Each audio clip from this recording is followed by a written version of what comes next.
Hi guys again. This is part 2. Um, the video I initially posted, I was very hesitant and I was filled with anxiety whether I should post it or not, but I feel like if I could help somebody, maybe it's a good idea. Just get like awareness, to have awareness of mental illness and being aware and knowledgeable and doing your own research. If you haven't seen the first video, please go check that out. I discuss the topic of mental illness and having a sibling with mental illness and myself being diagnosed with a mental illness.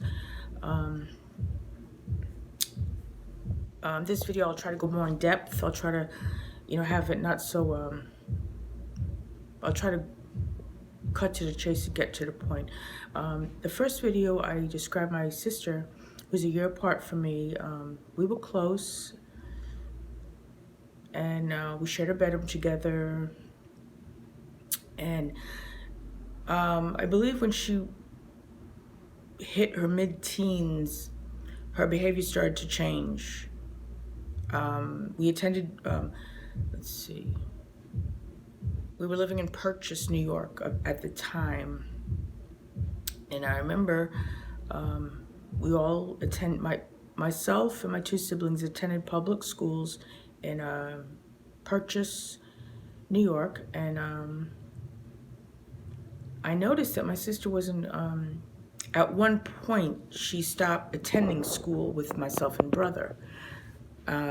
She was labeled as having a behavioral issue, I guess through the administration, and her teachers reported that she could not function in a public school environment. So she was removed from that school, and we had to find alternate schools for her. And she had to go to a special school for behavioral issues. So that there was something I don't have a lot of memory of as far as our family discussing it. All I know is she wasn't accompanying myself and my brother to public schools no more. And her behavior was very peculiar at one point. I think I was in I was in the 6th grade, and I don't know, I guess I was dealing with emotions like withdrawing from my peers. I was shy as a student, quiet. Making friends was hard. But due to the fact that our family was dealing with this issue with my sister, the whole family seemed like it was disrupted. It was not the same in terms of a happy family or, normal family setting.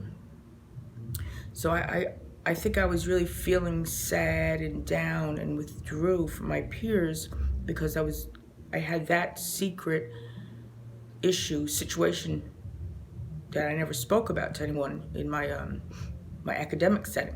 I didn't share with my friends. I didn't share with any of my peers. So it was in the back of my mind what I was dealing with, and I was sad because of it, down, and I wasn't happy. So anyway, one situation stood out that really was bothersome to the family was when my sister decided that she wasn't going to get up and participate in life as far as she went to school, she attended school, but then I remember her not bathing, her not showering, her not washing her hair, and it was just like, I remember she would lay on her bed and she would rock back and forth on her bed in a laying down position. And then at one point she would urinate in the bed. and she wouldn't eat properly, and it was just like strange. I thought there was something wasn't right. And then another time, my mother was upset. And my father was at work, and it was me, my two siblings, my sister and my brother, and my sister wasn't behaving right, and my mother became very upset. And I think she had a lot of anxiety as well. She never saw this kind of behavior from any of us, and so I guess she was frustrated on what to do. And at that time, we didn't have cell phones. This was in the early 80s to mid 80s, I believe. And there was no cell phone, so my mother couldn't contact my father. Maybe she could have contacted him at work through the landline, but I don't remember her doing that. So she waited for my father to come home from work before any further, so she could relay this situation to him. So anyway, my mother wanted to take a shower one day, and she was afraid, I guess. So what she did to my sister was she tied her hands behind her back, and she gagged her, with fabric. She had around the house, cloths and stuff like that, and so she could take a shower. I guess she was terrified.